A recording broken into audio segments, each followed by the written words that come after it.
It's time for an updated Marvel Snap Spotlight Cash tier list. In this video, we're going to provide a graphic where we rank all of the spotlights in the rest of September, October, and November. We have 2.5 months worth of spotlights that we can look at and rank so you can plan ahead for where you want to spend your spotlight caches. These are coveted, so spotlight cache tier lists are critical. Let's dive in. Now, since this one is a little bit more into the future, I do want to go over some of the cards real quickly that are going to be in them because it's important that you understand what they're going to do. Otherwise, the ranking might not mean anything to you. Elsa's a season card. We don't have to go through that. So the first one, these are October. Black Knight, he's a 1/2. After you discard a card, add the Ebony Blade to your hand with that card's power once per game. The Ebony Blade is a 4-cost card. Obviously, the power here is going to jump into it. This is going to be great when paired up with Sif, whether it's an Infinite, whether it's your Apocalypse, whatever it might be. I think this is phenomenal. It's also great with MODOK. I think generally speaking, any discard Dracula type scenario where you're discarding high cost cards, it's critical. Now, the thing to know though is after you discard a card, so you really want to make sure that whenever you're going to discard something, it's a proper one. So when you're thinking about MODOK, I think it's really that Sif play you want to play into. Werewolf by Night is a 3/3. After you play an on-reveal card at another location, move there and gain +2 power. I originally had this one ranked a little bit lower, but I think with everything that's happening, even with Collector getting hit a little bit, I think that it's worth putting this in decks even like that so it can bounce around and gets +2 as it moves. 5, 7, 9, a 3/9 at the end of the day is super strong. So I really like Werewolf by Night. I think it can be a great, fantastic card, and that's not the only deck you can play it in. Then we've got Nico Minuro, who on reveal, she's a 1/2. After you play your next card, cast a spell. There's a whole bunch of spells. I'm not going to go through those in detail, but they're extensive. She seems like she's going to be a really powerful card. If you want to see all those, check out my other video where I went in deep dive for what those are. And then Man-Thing 4/5. I think this is going to pair up with a future card really well. Ongoing 1, 2, and 3 cost cards here have -2 power. I think this is insane. I think this is a really, really strong card when paired up with something that's coming we'll mention in a little bit. Man-Thing is the only Series 4 in this entire bunch. Everything else is Series 5. And I'll mention this when we look at the graphic, but I rank Series 4 a little bit lower because I think it's better to spend tokens on those than use Spotlight. So no matter how good I think a Series 4 is, I typically rank it pretty low. Okay, then November, Miss Marvel's the season pass. The first up is Gladiator to 3/8. That's crazy cost to power ratio. On reveal, add a card from your opponent's deck to their side of this location.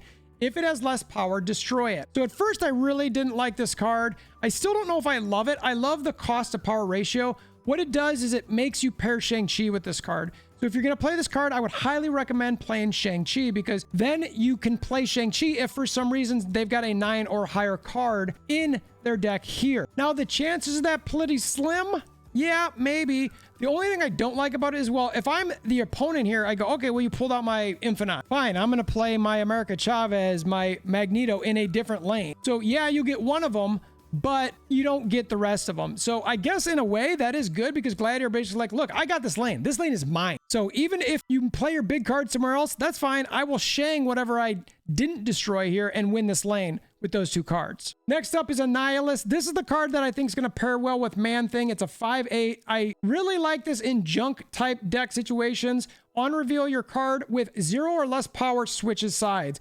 Destroy those that can't. So if anything on your side has negative power, 0 or less, it is going to go to the other side. If for some reason it's clogged, boom, destroy it. It's gone. I think that's awesome. I think even pairing this with something like Death might be pretty nice. I'm very interested to see how this card shakes out. Martyr is a 2/6.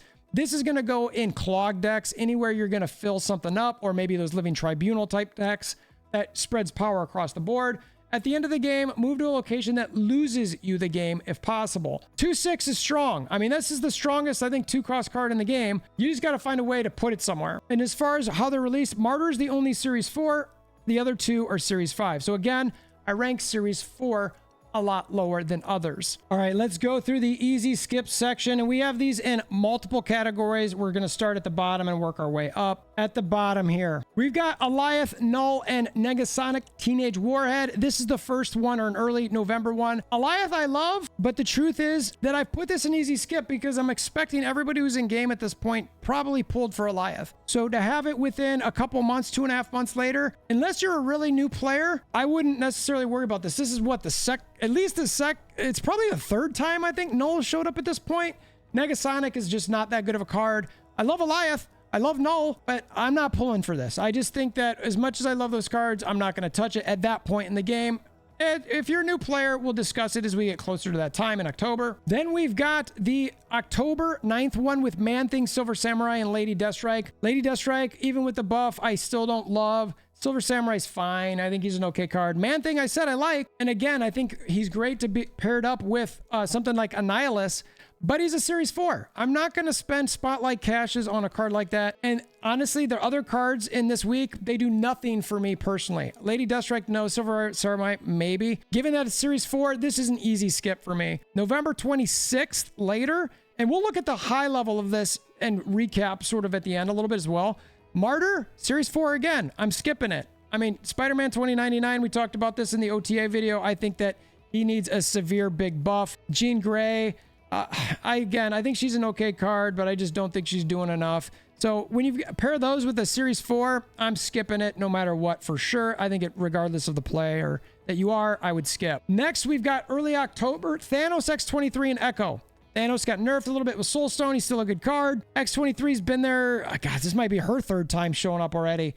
Echo is just not a good card. I mean, maybe she gets buffed at some point and this makes sense, but right now, I'm not feeling it. I just don't see it with Echo. X23 is a good card, but we've had our opportunities. I think most people probably have her if they've wanted her at this point.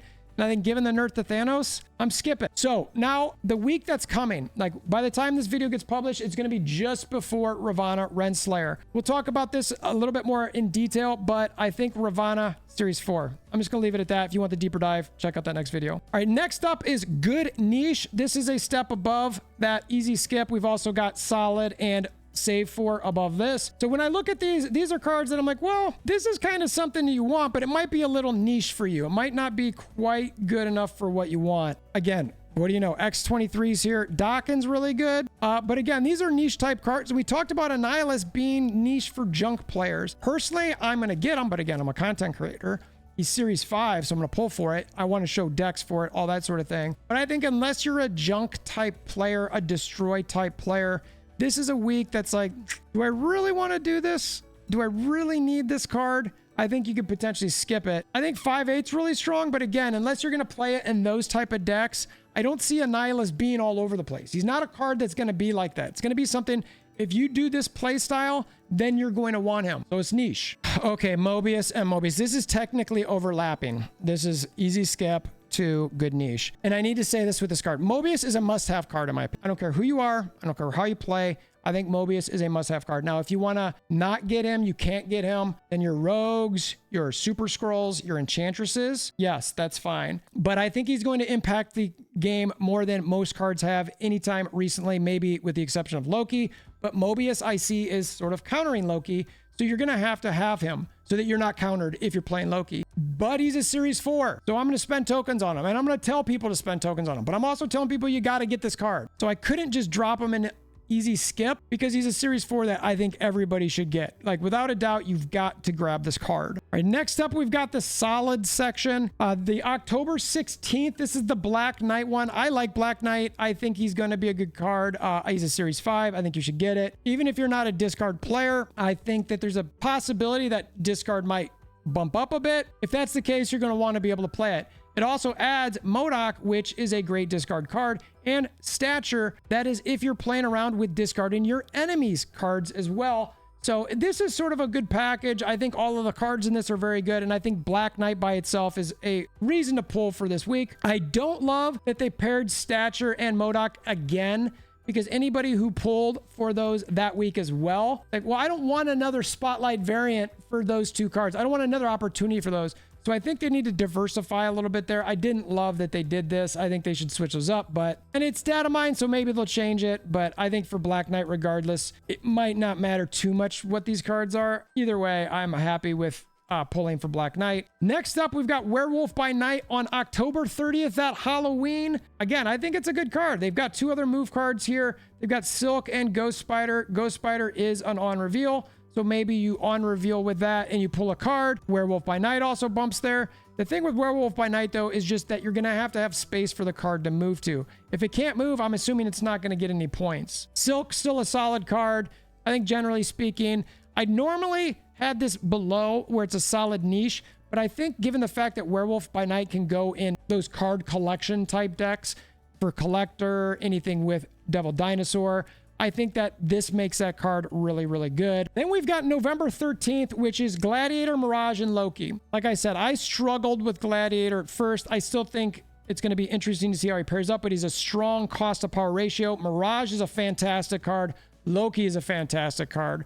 So if for some reason you're not spending in the game and you don't have these cards, this is an easy pull week in my mind.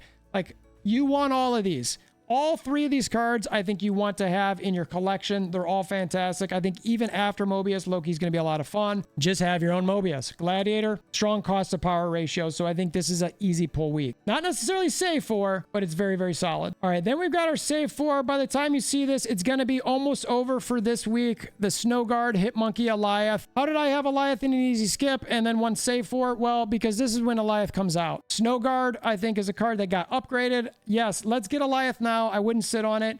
Is it a must-have card? We'll see what the numbers say after some play. I think it's definitely a card that Galactus players are going to want to get. I think generally speaking, it's a very good card. It's very fun. Hey, wait, this is on reveal. I could save this and pair this with Werewolf by Night too, and it will help me win a lane with Werewolf by Night. So I think this is a great card. I love it. Paired up with Werewolf by Night as well on reveal, you get some extra points there. High five, loving it all the way around. And then our last save 4 that we've got is going to be October 23rd with Nico Minoru, Kitty Pryde, and I'm blocking the Phoenix Force behind us. Kitty Pryde is a good card. I do think everybody's got her, or most people have her at this point. Phoenix Force, it's okay. I loved it at the time.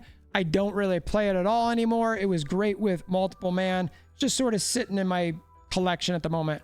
But I think Nico Minoru is going to be a card that is going to do a lot and be fun. Now, I do hope that the way this card works is as it's in your hand, it tells you what it's going to do. If you like click on it, it'll tell you what it's going to do the next hand. So when you play, it's like, oh, okay, that's what it's doing. So you don't have to remember it, because I think that will be borderline impossible to remember. Just a lot of turns to remember. Again, watch the other video if you want to check out all the different spells she casts. They're all pretty good and they get pretty strong as you go on. So I think she's probably going to be a save 4. Again, Series 5. The thing I don't like about putting this high, outside of the fact that Nico might not do things that you always want her to do, is that Kitty's had a ton of variants come out. She's been out for a while, and Phoenix Force variants don't matter because it combines with something, so you never get to see it. So if you pull a Phoenix Force Spotlight, I don't know. So by the time we think about this for another 3 weeks, could we drop it? Maybe. But Nico's the one carrying this tall. I think there's a chance that she might be a card that's like really impactful in game and that a lot of people are going to have. When are we due for the next big bad? I don't know. She's got a lot of abilities. Not that she's lore-wise going to fit that, but shout out to Guest. So this is the graphic in a nutshell. You've got the easy skips, the good niche, the solids, the save 4. So we went through them in detail. This is the high level. Again, we've got a ton of Series 4 in that bottom tier, an easy skip. When you look down there, the only Series 5 that I've got down there is Alioth and I guess technically Thanos, but that's a big bad that I think a lot of people have at this point. Even if you're a new player, I'm not necessarily recommending you pull Thanos that week. I think Echo makes it a little bit too weak. Given the Soulstone thing, I'd probably just wait. The Mobius card, absolutely have to have it. Good niche. Annihilus fits that perfectly. Solid. You know, Black Knight could be a good niche, but Stature and MODOK are just such good cards. I was kind of like, I don't know. And Black Knight, I think, is a little bit better than what Annihilus could be. I think he will get played a little bit more consistently. You'll know what you're doing with it. Werewolf by Night, I think, is going to go all over the place. Arguably, probably best